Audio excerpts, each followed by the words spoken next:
It is me, your host, Chris Fox, and partnered by, as always, the greatest co-host in all the land, Mr. Roop. There it is. Find him on Twitter at Roop_there_it_is at Mr. Football Today. Throw little underscores in there. You got to do that on Twitter, though. You got to do that. Thanks, as always, to Mr. Rob Machado for supplying that face melting track for us to jam to as we come in and out every week. In and out is a term. You are on the in, as I hope most of you are, and I am unfortunately on the out this year in so many leagues, and it's one of those things. And someone commented about it on either on our Facebook group or the page about how your one win, you're sitting towards the bottom of the league, but you only need one or two wins to get right back into the playoffs. And I suppose I'm sitting in that spot. I just don't like being that one or two wins away. But you are looking pretty good, at least in the couple leagues that we're in. How was your week? There it is. It was actually really good. But Debo cost me. I knew he would, and the hard thing he was gonna have a good game. Yeah. The problem with being in multiple leagues is, you're not going to have the same team exactly. So sometimes you end up playing that one player that you don't need to go off because you're going to lose, and you need them to go off so you can win. And it's happened probably 4 times this year where I just needed that quick switch, and it's got me every time. And we only got 4 weeks left till the playoffs. It's every goddamn week for me. Yeah, and that's the thing. Yeah, we're getting down to the wire. And now if you're not that top 1 or 2 teams, and I think for most leagues, those top 1 or 2 teams are pretty solidified right now. I'm in 5 leagues, and all 5 leagues are like that. Those top 1 or 2, sometimes 3 teams, but usually those 1 and 2 are pretty much good. Like, they're definitely in, and they're probably going to stay 1 and 2, at least until the playoffs. And that's the great thing about playoffs is I've seen undefeateds go down many a time in the playoffs. So it's a whole new season, as they say in the playoffs. But yeah, those 1 and 2 guys, and everybody else is kind of fighting for those other spots, whether it's 4 people make the playoffs or 6 people make the playoffs, depending on what kind of league you're in, how deep it is, et cetera, et cetera. You're fighting for those, like, I guess the equality would be you're fighting for those wild card spots almost. Yeah, I mean, with only a couple more weeks to kind of figure out where you're going to be in the playoffs or looking on the outside, you have to win. Win. That's all you have to worry about, because it's time to get in. Because if you're not working towards that spot, it's going to be game over. And I have a couple little scary moments here there that I'm like, there's so many people in the middle that, I mean, with 1 win changes everybody. So I'm really looking forward to the next couple of weeks and hoping that my players show up, and hoping that these teams that are up there that have like no injuries, that are, first and second, like, their luck is going to run out eventually. They just can't keep winning nonstop. I mean, they could, but come on, like stop hitting me with injuries. Go grab one of their guys, on the first quarter. For crying out loud. For crying out loud. Hey, look, my wife took down an undefeated first place team last year to win the league championship. So if she can do it, right. Gosh darn it, we all can, right? Let us know if you're having those problems. Let us know if you're like me and are tired of the single-digit losses.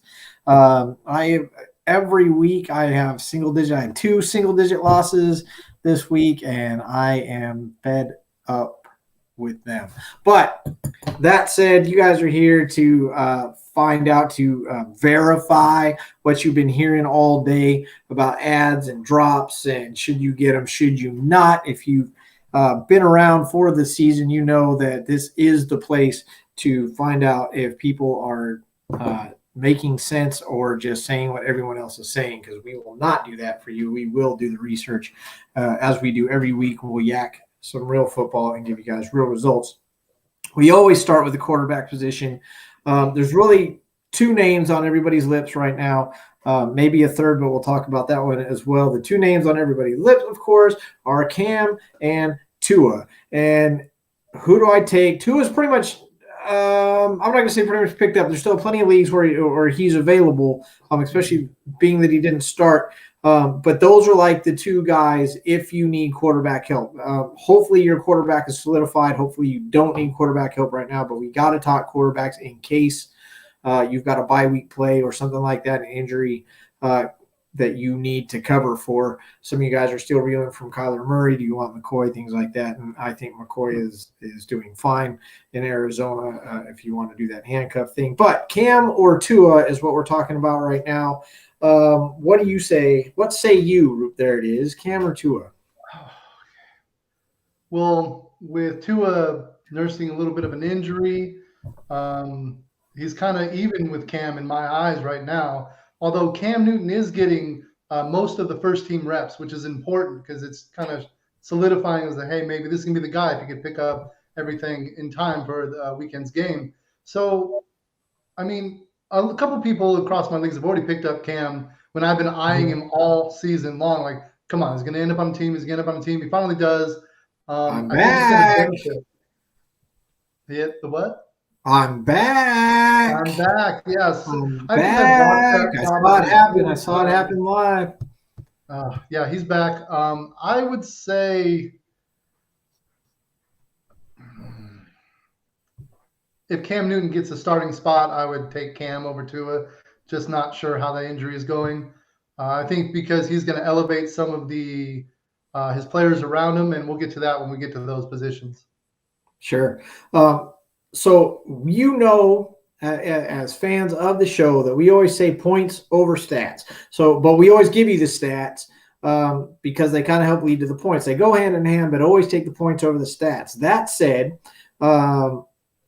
if we're gonna give you guys the analytics, Tua got 12.3 and he only played a half.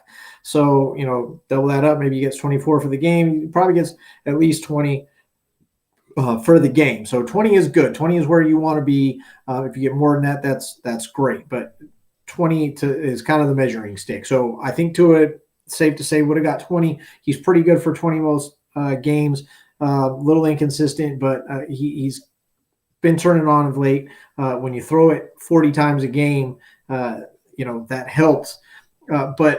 So Tua 12.3, Cam 11.7. However, understand that Cam only had 4 attempts. In those 4 attempts, he had 8 yards, but he had the 2 touchdowns. And that's where Cam's appeal really comes in, is the fact that even if they rotate quarterbacks, they're going to put him in on the goal line. He's probably going to get a touchdown or 2. And depending on how your league scores, Cam could definitely get you points. The fact that Cam got 11.7 points on 4 pass attempts, he almost matched Tua. He only passed 4 times.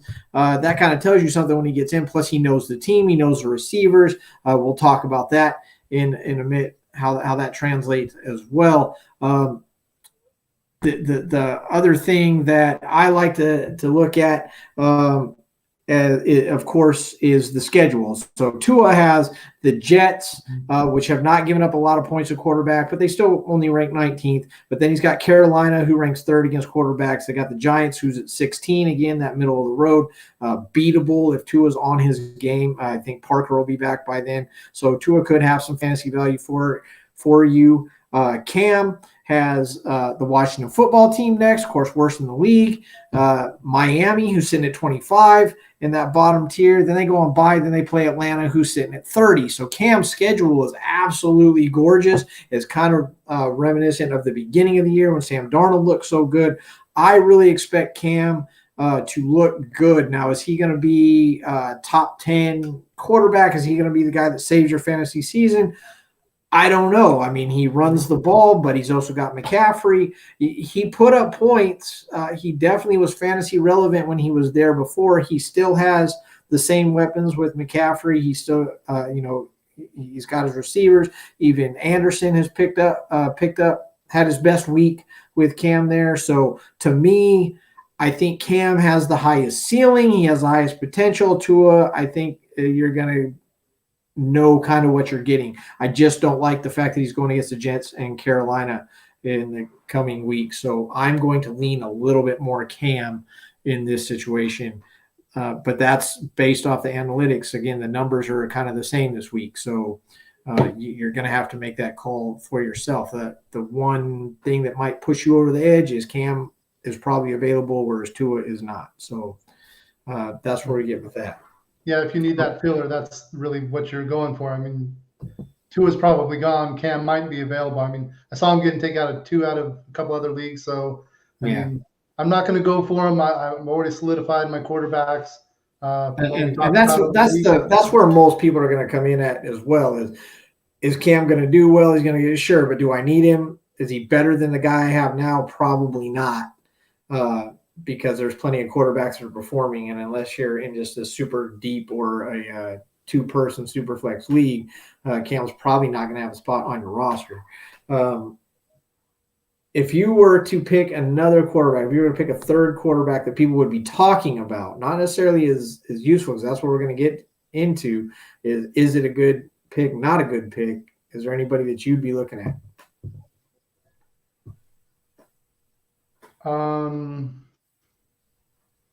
Yeah, actually, Mac Jones is finally catching his mojo.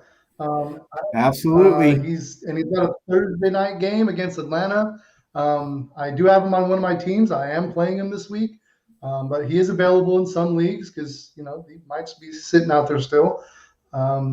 He's got a great matchup, and I kind of like him for this week especially. Yeah. So, and that's exactly number one. Good on you for going right to Mac Jones, because for fans of the show, we don't rehearse this. We go off the cuff because we want you guys to get real. I'm really happy I got it right too. Yeah, no, it's not right or wrong. It is just you and me right there. Boom, we are in sync. They do have Atlanta coming up this week, but then they have, and so Mac Jones could be a play this week. We know Thursday night players are good. We know Atlanta is a good team to go against.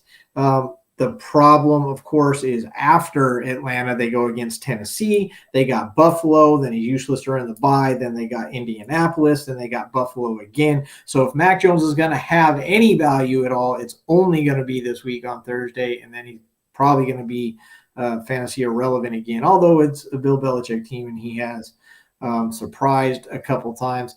We talked about 20 points being kind of the benchmark. He's only eclipsed 20 points one time back in week 7. He did get 19.9, so I'll give it to him this week, but not really getting the points anyway. And with those defensive matchups, I'm going to pass on Mac Jones as far as that goes. And that's about it for quarterbacks that we even need to bother talking about at this point, in my opinion, unless you have something else to throw out there.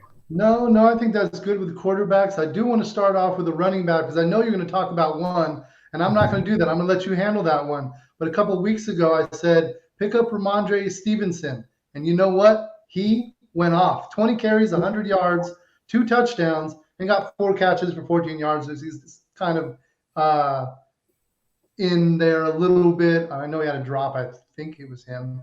But I told you to pick him up, and I did. I did pick him up. I actually said, we'll see, and then I didn't change my lineup, and he was sitting on my bench with like 27 points. So that was wonderful. I really enjoyed that one. It happens. I'm so good at it. Yeah, if you're not going to play him, then don't pick him up. And I know you meant to play him. You made a mistake. I get that exception to the rule, but especially this late in the season, when we talk about your team's kind of already solidified, don't waste the time. Don't waste the roster spot. Don't bother. I understand that there might be someone out there that's better than someone on your bench, but if you're not going to play him, then why bother picking him up? Stevenson is definitely someone we have to talk about. Again, like Mac Jones, Atlanta this Thursday, a great matchup. If don't expect the same carries because Harris, you're going to have to monitor that situation. Harris was only on a concussion. Good chance he'll be back on Thursday. I think Stevenson still gets some carries, but obviously it's not going to be the same volume. It's a New England team, so they always rotate their backs anyway. You usually don't get 2 weeks in a row with any back out of New England. And then, of course, afterwards, they have Tennessee. They got Buffalo by Indy. Buffalo, again, teams you really don't want to necessarily play against, especially if you're in a running back share. So you can take a chance on Stevenson if you really, really need to. You probably get some points, but you're not going to get the same output that you got this week. Yeah. But you You still missed might the get some call. out of him. He's just not going to be a long-term play. Don't expect much after this week. I assume the guy you're expecting me to talk about is a replacement player for an injured star, and everybody thought, including myself, and to be fair, it was a contrarian pick. Everybody was saying that McNichols was going to be the guy, and then you saw that first game, and McNichols got some carries, Peterson got some carries, but the standout guy was definitely Foreman. Foreman looked good the first game. He looked even better this game, and now everybody's kind of jumping on that Foreman train. You're hoping that the coaches are as well. Peterson's still going to get some carries, but Foreman is definitely the guy. He's definitely the red zone back. He's definitely the goal line back. The guy is big. He's explosive. When you're stuck behind Henry, it's kind of a Ernest Johnson situation where he's stuck behind Chubb and Hunt, and then you find out that you have this guy that could be starting somewhere else. We still have yet to see if Foreman could be starting probably about 20 different teams in the league right now. He's going to get the ball. They've got Houston, who's 23rd against the run, New England, who's 20th against the run, and then they'll be on the bye. But you can still get a couple weeks out of Foreman. And if you need a running back, you got people that aren't performing, you've got injuries. Foreman is definitely somewhere I think you could go.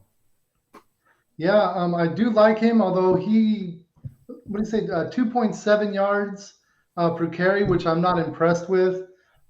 It's Tennessee, Did get so some. it's Tennessee. Henry-less Tennessee, so sure. Yeah, I don't know if I'm on board with it completely, but he does look like the guy there. He did look good doing it. He just didn't really get the carries that I was kind of hoping, because Sure. Tennessee's flip a coin, because it doesn't make sense on what they're doing back there. They clearly don't trust any of their backs. I'm actually probably off that train. I'm not going to pick him up. I don't want to. He's it just doesn't have that wow factor just yet. He looked good, but it's not going to replace, like you said, someone on my bench or in my team right now and play him just until I need a little bit more proof. No, definitely. I do like he only had 2 receptions, but he turned those 2 receptions into 48 yards, 24 per reception. So that is nice. But you've got Chicago, Cincinnati, and New York and Houston. Barkley owners are crying right now because Barkley's actually practicing again and he's on the bye, so they still can't use him. But it does look good for Barkley to come back after the bye. Of course, Houston is really wishing they hadn't gotten rid of Ingram right now. The back they had in there got injured. Cincinnati, Joe Mixon is not going to be available to you this week, so hopefully you either have somebody. If not, Foreman might be someone just to kind of fill that week, the spot this week. And then of course Chicago, if you're looking at, if you had Montgomery or whatever, then again, Foreman could be somebody that you could put in there. Another guy that you could look at, another injury replacement is sorry. I'm waiting for it. Let's see if you can. Yeah, it's Gallman coming out of Atlanta. With Patterson down, Gallman immediately stepped in, immediately outcarried Mike Davis, which is kind of funny and sad at the same time that this third string guy can come out of nowhere and outcarry RB1, because Mike Davis is still RB1. He's still listed as RB1, even with Patterson doing as well as he was. Davis was still listed as RB1, and yet here comes Gallman. Again, Gallman's putting up Foreman-like numbers because he's in a split, and it was his first game in. But 15 carries, I mean, that's great for a backup to come in, get 15 carries, 55 yards. Also had 2 targets, so he did catch one for 27. So, this guy gets in the end zone, and he's got some good points, and it seems like even though this offense kind of sucks, Gallman is definitely going to be the guy. I'm not telling you to take him. I'm not telling you, but again, that bye week, Phil, you could maybe just, take a chance if nothing else available. And at the running back position, there probably isn't anything else available. Actually, with Wayne Gallman, that doesn't make any sense to me. How does Mike Davis take over for McCaffrey last year and just blow up the scene? And this year, what did you get? 1.8 points last week? That doesn't make any sense to me. I don't know what they're doing in Atlanta. Either do they. Just say, okay, well, I'm here. I got paid a little bit of money. I'm just gonna kick in the back and sit on the bench. I don't know. I don't trust that running back core at all. Because I have Mike Davis on my team, and I've had to play him weeks and with bye weeks and stuff, and it's cost me every single time. Every time I go to put him in, it's like I don't want to do this. So that backfield just hurts me a lot. Yeah, I'm actually a little ashamed to use Mike Davis is still on your roster, but that's okay. Everybody makes mistakes. A lot of people still have Allen Robinson on their roster too, and it's okay. It happens. Sometimes you just can't let that pick go. We're not going to tell you that there's a lot of picks out there, guys. That's the number one takeaway that we want you guys to get. That there's not really any game changers out there right now. There's not somebody out there that's going to save your season at the quarterback or running back position. In my opinion, now Root may come out of nowhere with something that I may have missed, and it's happened. It happens all the time. He's an astute individual. I know this person has a bye week coming up in a couple weeks, but Aaron Jones just got hurt, and he's probably going to miss 2 games. And A.J. Dillon did a wonderful job filling in. A.J. Dillon's killing it. And if you have A.J. Dillon, he's a must play right now. But yes, listen, I think he's a wonderful play. He's a wonderful pickup. Don't spend all your fab money on him. He had 3.1 yards a carry. That's not great. Sure, he had the 2 touchdowns and 62 yards receiving. One of those was like a 50-yard just little dink and dunk thing. And you got to pay attention to those. You cannot read. That's why we say points over stats, because when you have those, they skew the numbers. Absolutely. That's a great point. Take that 50-yarder away. Take the 2 touchdowns away. You're gonna lose that how many points depending on how your league scores. And it's a mediocre day. Although he took over, but he doesn't have perfect matchups coming up. He's a great pickup if you need him. If you're in that must win, like I have to beat this guy to make sure that I'm in, he's a must start the next couple of weeks. Not sure about honestly, if he's available, I mean, if you got to look at the guys that we've already talked about. So you talk about Dillon, we talk about Foreman, we talk about Gallman, and even Stevenson for this week and this week only. To me, Dillon is ahead of all those guys. Dillon's the top of that list, and then going down. Absolutely. He's going to be the guy there. And he's absolutely going to be the guy there. Yeah, he's going to get a touchdown. Put it in there. I mean, but he's going to cost too much for me to fight for him. If anybody's paying any attention, I know the guy who has Aaron Jones is paying attention. So yeah, true. No, that's a great point. No, I like that you bring him up, because I wasn't going to bring him up just because he's not available everywhere, but he's available enough that you should look for him. And I agree with you on that. You could play him for sure. Good pickup there. See, best co-host in all the land. That's why he's here. That's why I got him. That's why I drafted him. So that brings us to the wide receiver position. Again, not very deep. A little contrarian. You're going to hear these same names in most places. You're going to hear Darrell Mooney. You're going to hear Elijah Moore. You're going to hear even a little bit with Roby Anderson, with Cam coming back. Mooney, of course, is a crapshoot. What's Fields going to do? They have the bye, and they come back off the bye. They got Baltimore. They got Detroit after that. Baltimore 14, Detroit 12, middle of the road, so you're not really sure what's going to happen. Fields not playing great yet, so Mooney is kind of a crapshoot. Loved Mooney at the beginning of the season. No, that's the first one to admit you got to back off, because Fields just hasn't come to it yet. Elijah Moore, Miami, great matchup with Miami, being 30th in the league. They got Houston at 16, but then they got Philly after that. Philly 3 and on the come up. But you might get a week or two out of Elijah Moore, but they're kind of passing the ball around. Quarterback situation is inconsistent. You got injured, not injured, guys rotating out.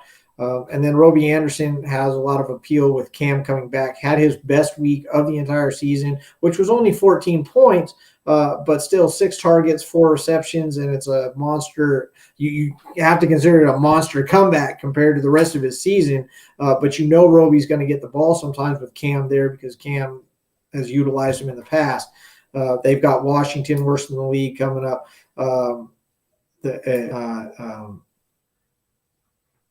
I can't read my own writing to see who's after Miami's after Washington, and then Atlanta after that. So they've got good matchups.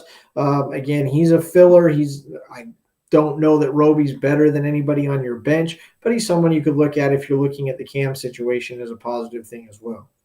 I do like Mr. Anderson. I feel like Cam is going to, the stock is rising with him at the helm. So I think, especially with Atlanta Thursday night, and then he's going to go against Tennessee at home. And Tennessee's given up a lot of points to wide receivers.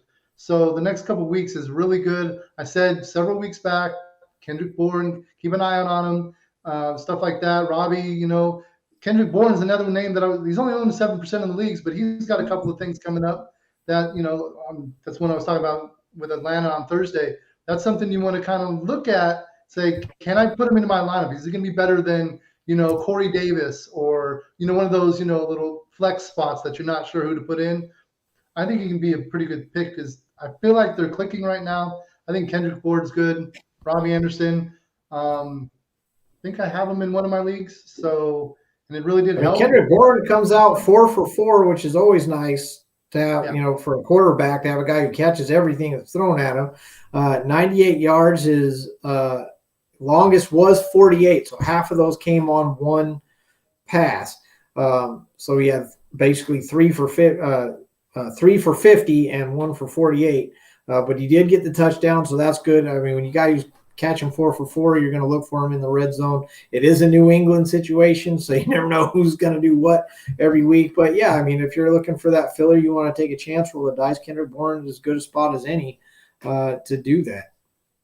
Yeah, I mean, these are basic fillers. Maybe someone got hurt because somebody drafted Robert Woods in all of his leagues, and Robert Woods is out now. So that hurt. But luckily I had, Odell in one of them to kind of ease the pain. But we'll see if Odell pays off. I'm just not a great first game, but it's the first game. He's literally been there like less than a week. I mean, yeah, it was like 2 days. He got a chance to learn the playbook and stuff like that. Everybody's really dogging him right now. They're really being hard on him. I think it's a little unfair. I agree. His big days are over and stuff like that, and he's definitely on the downslope of his career. But I don't know if they need to ride him so hard. I think he could still have an impact, especially on that team. Whereas Cooper Kupp is looking at MVP numbers like Jesus. If it wasn't for Robert Woods going down, I would say, why didn't you go to Green Bay? Like, that didn't make sense. Maybe he wanted to play in a dome. Maybe he was tired of the cold. I don't know. Well, I think it's because the Rams are in first place and they're looking pretty unstoppable, and he's just trying to, piggyback a ring. And I think that too. And they lost. Whoops. Yeah, exactly. Yeah, San Francisco brought it last night. LA, I mean, LA's dealing with some injuries, and San Francisco definitely got one of their star cornerbacks back, and they got Kittle back, and they got, there was a lot of star power that I don't think a lot of people were counting on coming out of San Francisco. I don't know if I expected that lopsided of a victory, but I expected more of a game. When you see Kupp's numbers, you're surprised that it was that much of a game. Would Kupp have like 11 catches for like 122 or something? My God. I don't know. It's getting ridiculous now. What is this guy doing? Speaking of what is this guy doing, welcome back, Mark. Mark know Aurora, Mark, so yeah, for the second time this year, and I'll tell you right now why Mark is back. Mark and I go way back. He's actually going to be the best man at my wedding. So Mark is back to brag a little bit. Me and him have gone back and forth. He maintains that like Aaron Rodgers, that he's Aaron Rodgers and I'm the Chicago Bears. I don't think it's that drastic. I've definitely beat him a few times, but to his credit, he has taken it to me both times this year. That league was the worst. I think I dare say it's the worst score I've ever had in the 27 years or whatever it is that I've been playing fantasy football. It was abysmal. It was horrible. I want to say it was somewhere around 40 points. And, he doesn't get a lot of chance to brag about a lot of things in life. He's kind of a big loser, but, I'm just kidding, Mark. I love you. That's why you're the best man at my wedding. But he did definitely beat me this week. And so, yeah, Mark, go ahead. Throw it out there. You earned it.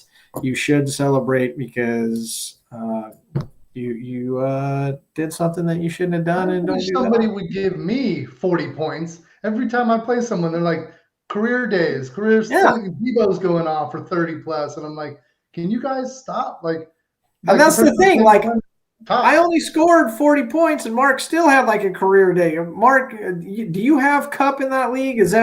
I think that is the league that he has. He has like 2 or 3 like ridiculous players on his roster. It's like, what the hell? You can't have all the luck all the way through. Don't worry. People will be getting losses here soon, especially those ones up top, because I kind of want a first round bye, but we'll see.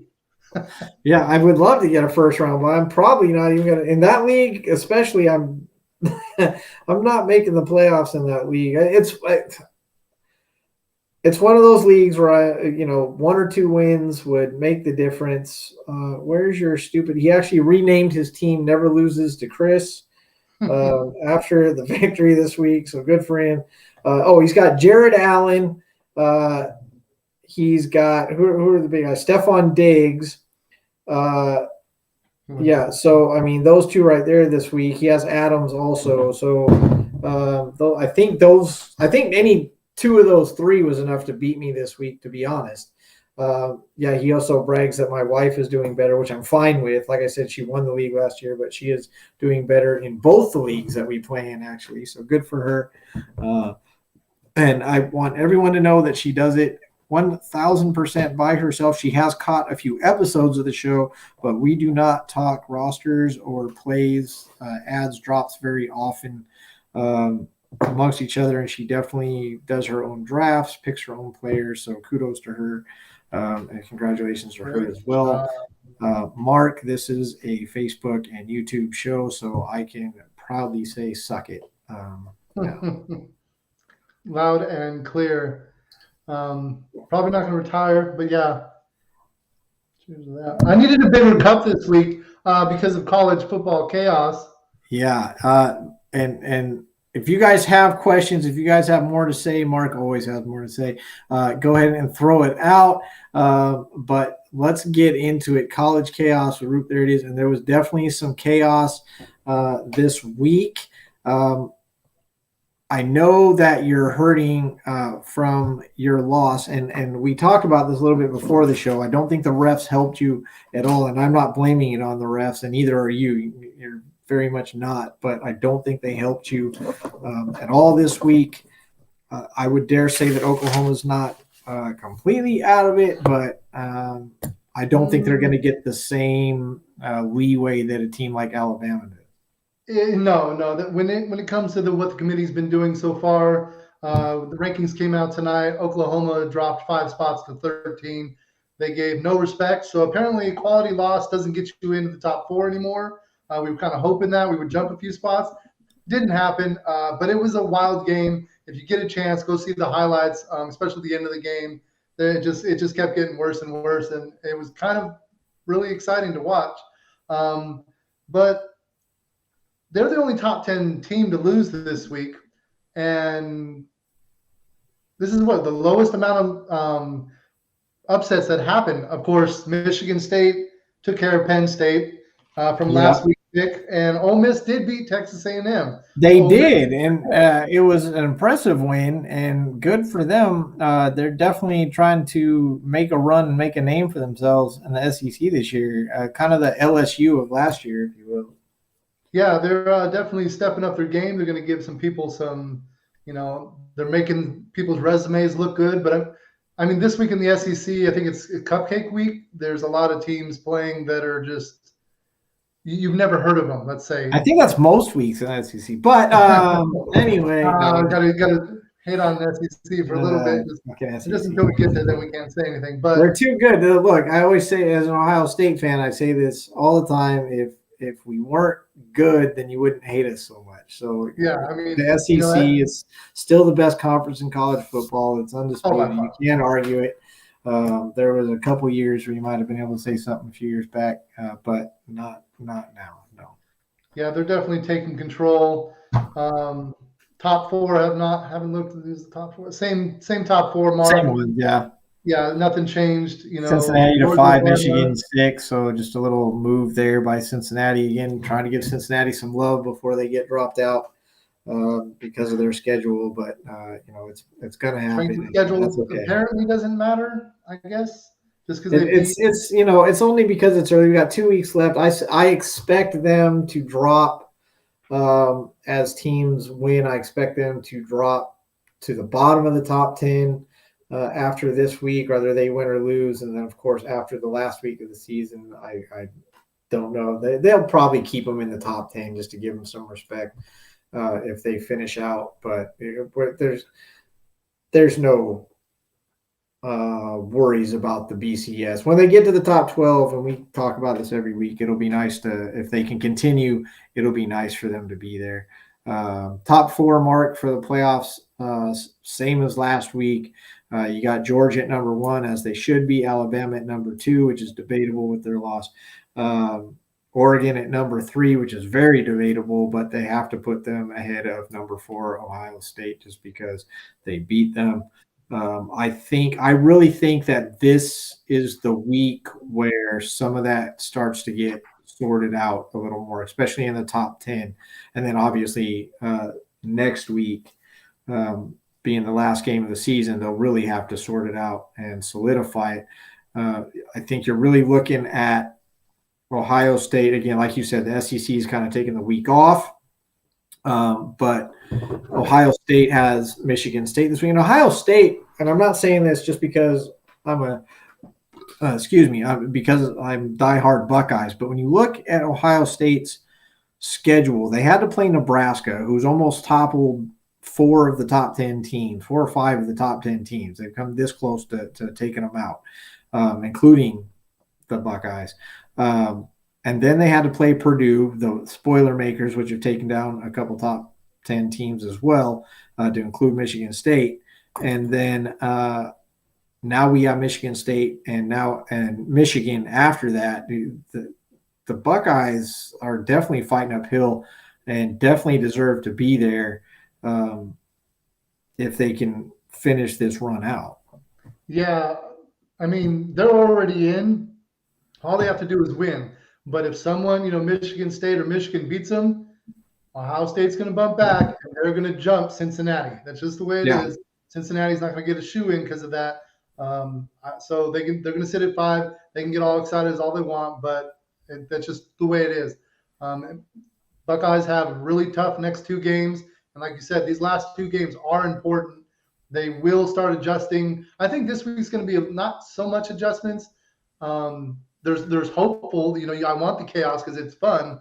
But I think the last week of the season really going to solidify who is playing what and how they're doing, and really see what the teams are all up against going into the championship weekend. Well, I think that's where this stuff. I think this is why I think some things are going to get sorted out, because you do have. I mean, you've got Alabama playing Arkansas, so people are going to be paying attention to how dominant Alabama's win is. If they win, Arkansas could win, I guess.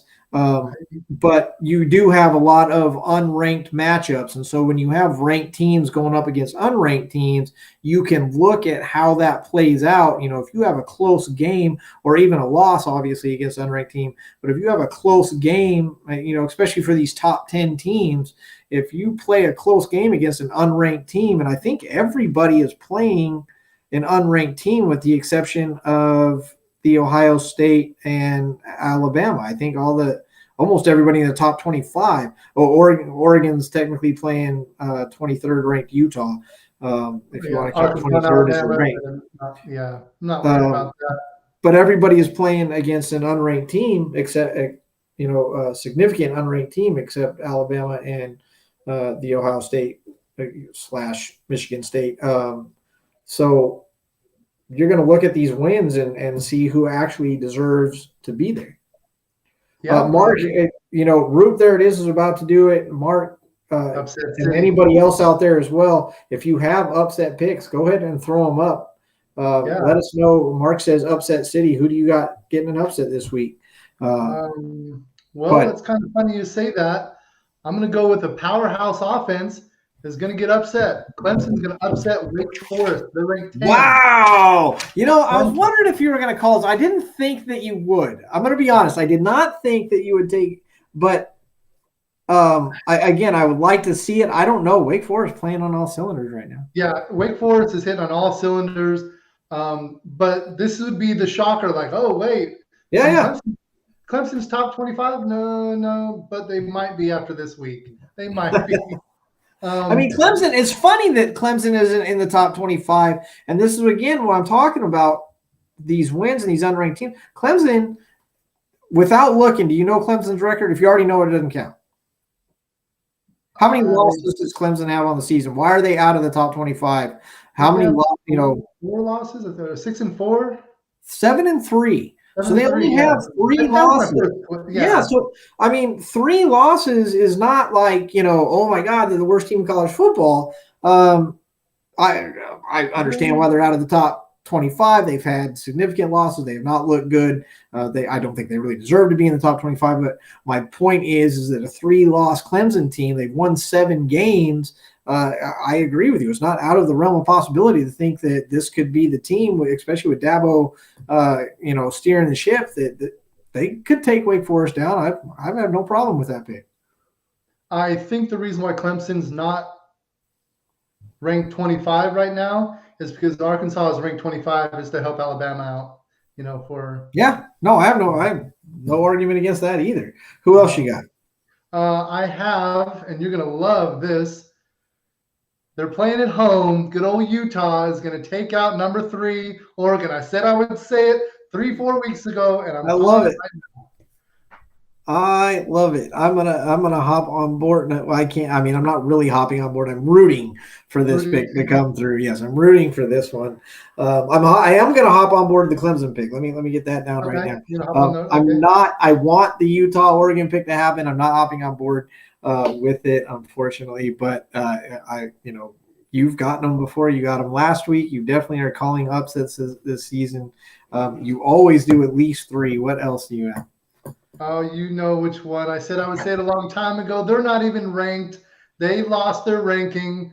But SMU over Cincinnati, it's going to be the upset of the week, and Cincinnati's going to drop out of the top 10. You called this 3 weeks ago, I want to say. You called this game. You said you were going to call it, and you did say that's because I'm going to pick against Cincinnati every week. But you said this was the one that you really believed could happen. And I'm with you because SMU has a fantastic squad. They're playing very good football. Yeah, they took the loss, but I agree that if anybody on Cincinnati's schedule can take them down, it is SMU. Yeah, this is more of a hope pick as well, but I'm hopping on board with this one because I do agree with you. If a team can take down Cincinnati, I think SMU is the one. Yeah, I think I don't even know when they're playing, but I want to watch it and I want to cheer. And let's see, 2:30. Okay, it's going to be 3:30 Eastern, 2:30 in Sooner Country. I think a lot of people are going to watch that game. The SMU 8-2, but it's a good 8-2. They could easily be 10-0 like Cincinnati, for that matter. You can't. Sometimes you just don't win them all. Sometimes you take a bad loss, and I agree with you. If someone can take Cincinnati down, I think I'm surprised it's in the 3:30 slot. I would. I could see it in the 12 o'clock or the 7 o'clock slot, honestly, instead of the 3:30. But okay, that's fine. We'll put them at 3:30, and it gives you something to watch because they're going to be splitting time with Alabama, Arkansas. But do you really think Arkansas can beat Alabama? Besides the anybody can win factor, is Arkansas really a test? They started off really, on fire in the beginning of the season. I don't know. And 2:30 or 3:30 Eastern game at Alabama. I mean, if it was in Arkansas, I mean, it would be closer. Yeah, it is out there in Tuscaloosa. That's a We've hard place seen to play. crazier things happen this year, so I wouldn't put it past them. Am I gonna, throw money on it and put it, all my chips in the Why pot? not throw some money on it? I mean, if you win, you're gonna clean up. I mean, shoot, but I would rather throw some money on SMU personally. Oh yeah. So would I. Just Alabama, I think, is the better team, but SMU has been on fire more than Arkansas lately compared to who Cincinnati has played, and this is the only chance that Cincinnati really has a decent team. And they can say, "Oh, strength of record and all this." Like, okay, that doesn't mean anything to me when none of them are ranked. So the rankings do matter. Head-to-head matter. Apparently, that's what the committee wants, which is why Oregon's in front of Ohio State. They believe that head-to-head matter. But then they flipped it with Michigan and Michigan State. So it's really confusing. It's not confusing. It's not really confusing, is it? Cincinnati favored by 11.5, according to the Yahoo line. I think you could bet on that. I think SMU could definitely win this game. I think they could definitely keep it close, better than 11.5. The over/under 64.5. I'd actually take the over on that if that were me. I think it's going to be I would definitely take a lot of points on the board. But I think it's going to be a good game. Definitely worthwhile. Honestly, I'd rather watch that than the Alabama game personally. I keep an eye. I'd like to watch the SMU game and just kind of keep an eye on the Alabama game to see what's happening. But yeah, I mean, I'm going to look at halftime and say, okay, who's getting blown out right now? Okay, I'll switch over to the other one. But if it's close, I'm gonna have to go back and forth and try to watch it all. But I mean, it's gonna be a lot of fun this weekend. I'm really excited. There might be some upsets. I mean, even Illinois against number 20 Iowa. I'm like Illinois has been kind of strange this year. Like they're really really good and then they just drop off, and I can't figure them out. So. Being that you were at Kansas State at Baylor, Kansas State, another 7-3 team. Some are ranked, some aren't. Whatever. Right. Does Kansas State have a shot? They are playing at home, I believe, and they are. I'm going to do 100% bias on this. Absolutely not. Baylor's going to the championship along with Oklahoma. So we're going to get a rematch. I would love to see a rematch. I want to see a rematch, and I want to shove it down their throat. And I'll tell you what, I think in a rematch, I think Oklahoma wins that game. I absolutely think Oklahoma wins that game. Well, I mean, hopefully we can get we're not playing against Baylor and a fourth quarter referee that has their eyes closed. But other than that, yeah. Biggest game of the week, of course, is Ohio State 9-1, welcoming Michigan State into the shoe. Also 9-1. This one obviously has BCS ramifications. Look for Michigan State to pass pretty handily on Ohio State. Their pass game is just ridiculously efficient. They have a good run game, but I look for Ohio State to stifle it a little bit. But I again, trying to be unbiased as it is, I think Ohio State being at home, I think Ryan Day puts it together, and maybe a close game, but I see Ohio State coming out on top on this one. And then they will go on and take the team up north, but not looking past anybody. This, I would say, and I know for people that don't watch college football, they wouldn't understand this statement. But if we've talked about it before, I think every week has been my scariest game. Nebraska was a very scary game, and we were able to take care of that.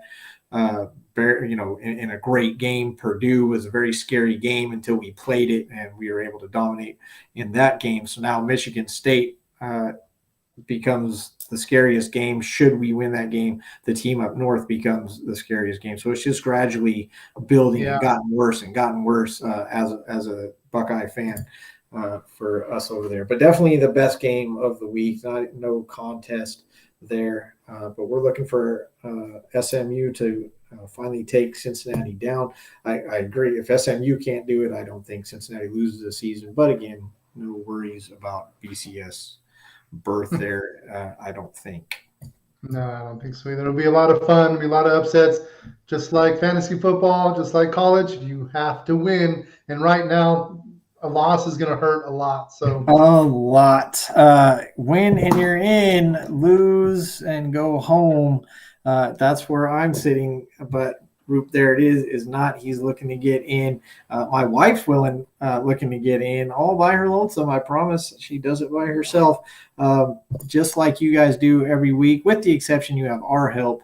And we're glad that you guys come and check back. College Chaos with Root, there it is. Always fun, always good to have you back. This is my favorite day of the week other than football itself. So thank you for stopping in. Thank you to everybody, Mark, Aurora, everybody else that stopped in this week. Hit us up on the Facebook, hit us up on the YouTube, subscribe so when we have these contests, you can win money.